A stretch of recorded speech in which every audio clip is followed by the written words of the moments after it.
மனம் கவர்ந்த பாடல்கள் அடங்கிய கீபேட் கார்வா மொபைல்.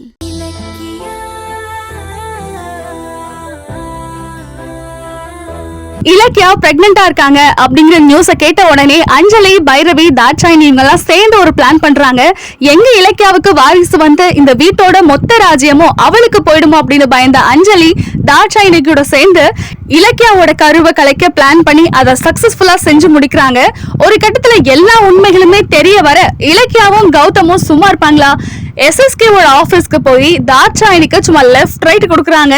தாட்சாயினிய இலக்கியா அடிக்கும் போது அதை தடுக்க வந்த SSK கழுத்துல கத்திய வச்சு கௌதம் என்ன சொல்றாருன்னா, இங்க பாரு இலக்கியா, நம்மளோட குழந்தைய அழிச்சவங்கள நீ என்ன வேணா பண்ணு, நான் இருக்கேன் அப்படின்னு தைரியமா சப்போர்ட் பண்ண சும்மா லெஃப்ட் ரைட் வாங்குறாங்க இலக்கியா தாட்சாயினிய.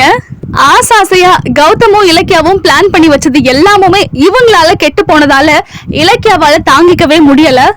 ஒட்டுமொத்த கோவத்தையும் தாட்சாயினி மேல இறக்குறாங்க.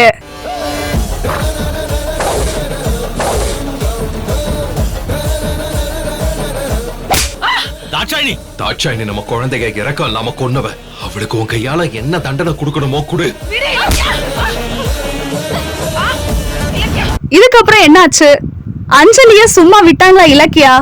தாட்சாயினி நடந்த உண்மைக்கு எல்லாத்துக்குமே உடந்தையா இருந்தது பைரவி அப்படிங்கிற விஷயத்த சொல்லிட்டாங்களா? வரக்கூடிய எபிசோட்ல பார்க்கலாம். Saregama TV shows Tamil subscribe பண்ணுங்க, லைக் பண்ணுங்க, ஷேர் பண்ணுங்க, கமெண்ட் பண்ணுங்க. தேங்க்யூ.